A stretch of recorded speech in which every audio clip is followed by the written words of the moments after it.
there, and welcome back. I'm your host, Stephanie Michele Sweigart. I am here today with SpeechTherapyPD.com.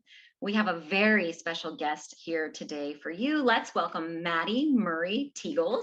She is CCC-SLP, a licensed speech language pathologist coming to us from Minnesota, where she is right now.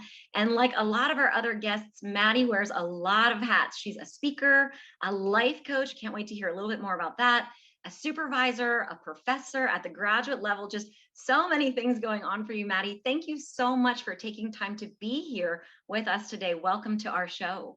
Well, thank you, Stephanie, and thank you, SpeechTherapyPD.com. So happy to be here because I did these courses for you guys before. So this is from one of the top courses I did.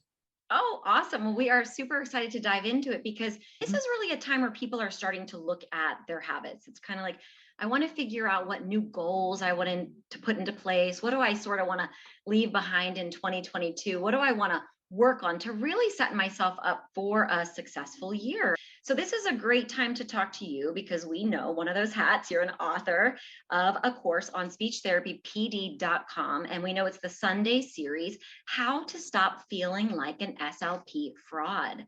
So the golden question we really have for you that our listeners want answers to is, what 3 action steps can we take to address imposter syndrome to really set us up for success in the new year?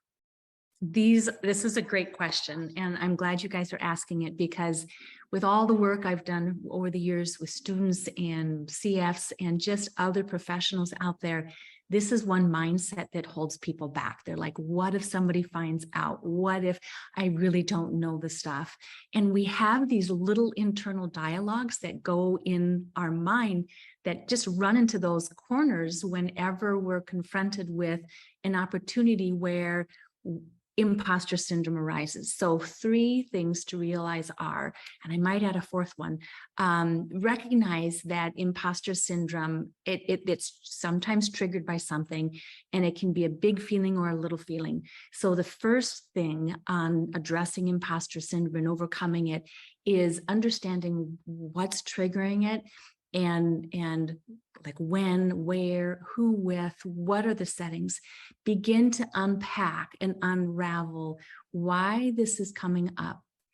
I mean, if you're a speech language pathologist, you've graduated from your program, you're getting your C's, you've had a lot of eyes on you, and you know what you know. And if you don't know what you don't know, then go ask for what you need help with. We all are not perfect, which brings me to the second one. Be kind with ourselves and show ourselves a lot of, I know sometimes we are our own worst enemies.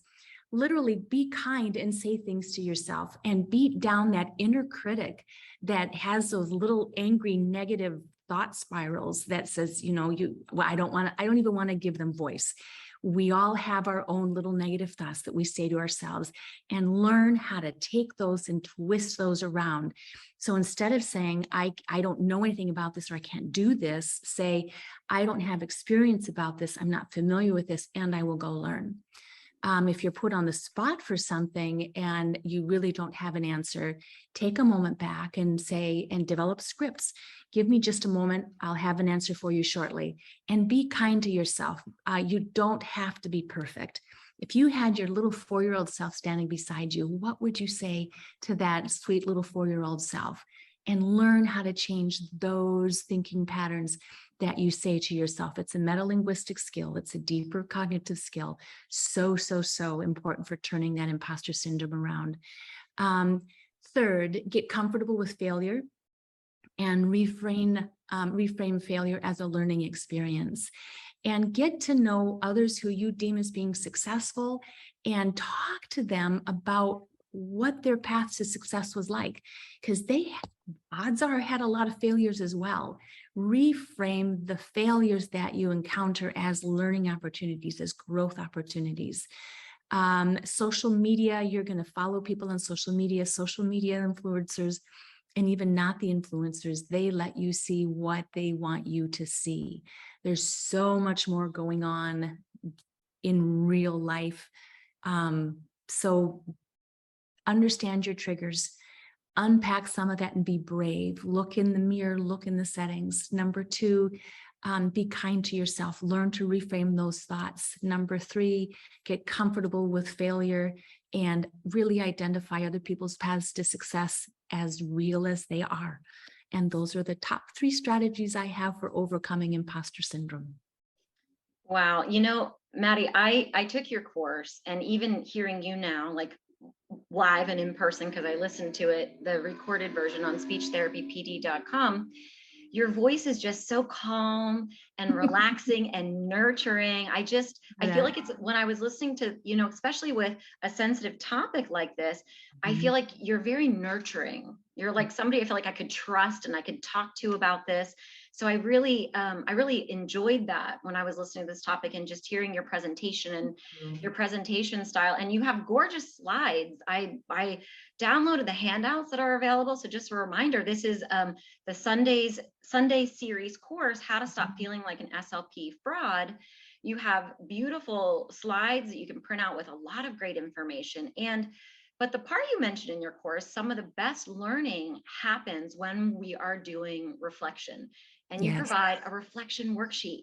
And I agree with you. I think we need to sit down and really process this type of stuff that's going on. And you offer that opportunity in your course as well. So I really appreciated that handout. You give, I think, 10, right, action steps in your course. You've highlighted 3 amazing ones today.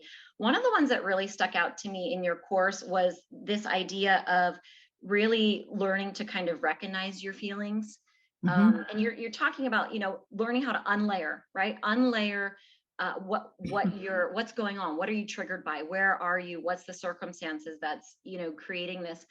And, I practice mindfulness, and I use a strategy called RAIN. I don't know if you're familiar with RAIN. Have you heard of it? I've heard of it, but I couldn't. So I use the Tara Brach adaptation of it, but RAIN, the R is recognizing your emotion and allowing it to be there, like understanding we're all human. There's a lot of us that suffer, from a variety of, negative talk or self-criticism or putting ourselves down, imposter syndrome, and that it's okay. We're human beings, and we don't need to feel bad about this. We can allow the emotion to be there, but then we can work through it.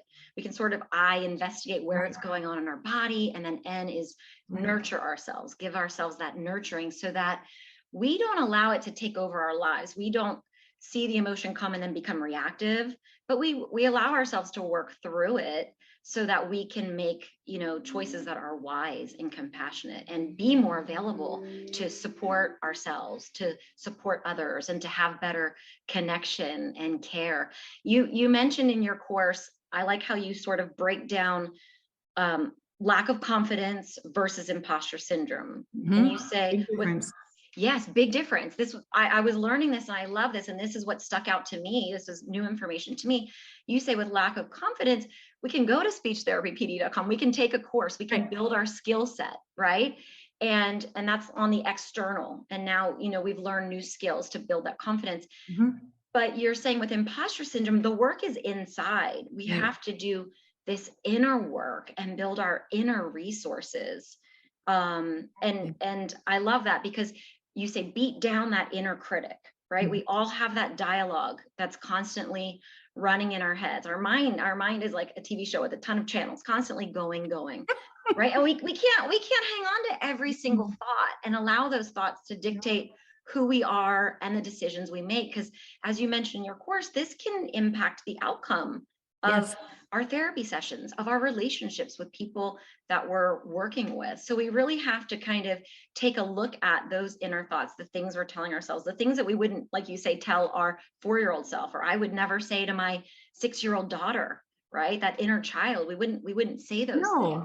No, we would not. And as clinicians, we believe in neuroplasticity. So for those of us who are more evidence and science-based, this is neuroplasticity at its finest, with the mental wellness component. Change the negative thought patterns. They're called ants that are running through your head, and change them, shift them to a more positive thing, as if we're talking to a younger version of ourselves.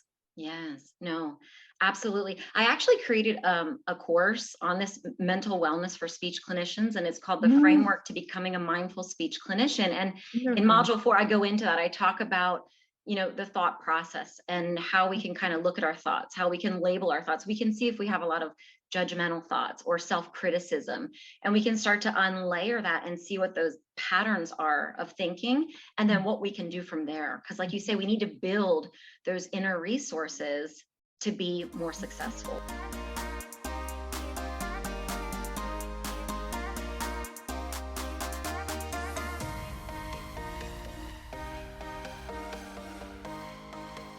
So perfect time for your course, perfect time for all of your action steps that you share, Mattie. I'm so excited for people to get their hands on this course. Tell us a little bit more about where they can find you or information about you if they would like to seek you out. This is what I do. I come home and I write over 1 million words a year. I just love what I do. So I have 2 websites that I'm working on. One is Fresh SLP. It used to be for the new and transitioning SLPs, and we're changing it over to it's anybody who just wants to stay fresh in the field. So come find conversations on the Missing Link for SLPs podcast. We're going through all of ASHA's Big 9. We're closing in on like 50,000 downloads, which is pretty good for my little podcast. And it's just for SLPs who want to come and connect with other SLPs, either find out new things they can do in their field, explore things that they've never thought of, and also maybe resonate with people who really are doing what they love to do and pick up on some of those vibes. Lots and lots of fun there. I also have a really fun career coaching for SLPs called Badass SLP. And that one is so much fun. It's career coaching. And it's like, oh my gosh, I cannot believe the things that the SLPs that I'm working with are doing. I get them from at the beginning of their clinical fellowship. And some of them do it there and they're like, here's where my career is going to go. Some of them do it with their significant other. They do it with more life coaching, and it has made a huge impact. People double back later and tell me stories.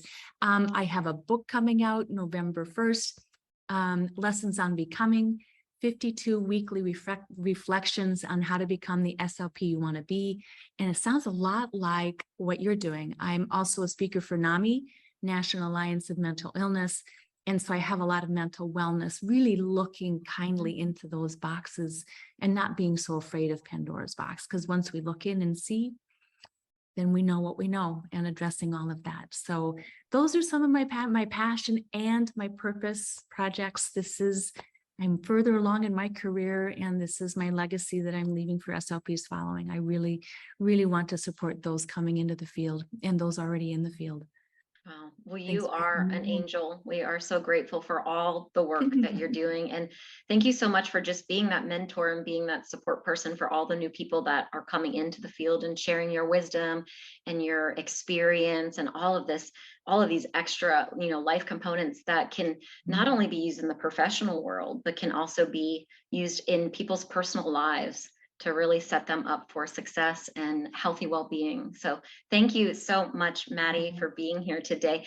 Everybody else, to take a deeper dive into this topic, be sure to check out Sunday's series, How to Stop Feeling Like an SLP Fraud, on speechtherapypd.com. It will feature our guest here today, Mattie Murrey Tiegals. She's discussing what imposter syndrome is, why and how it develops, and strategies that you can use to basically overcome it. So there is something inside this course for everybody.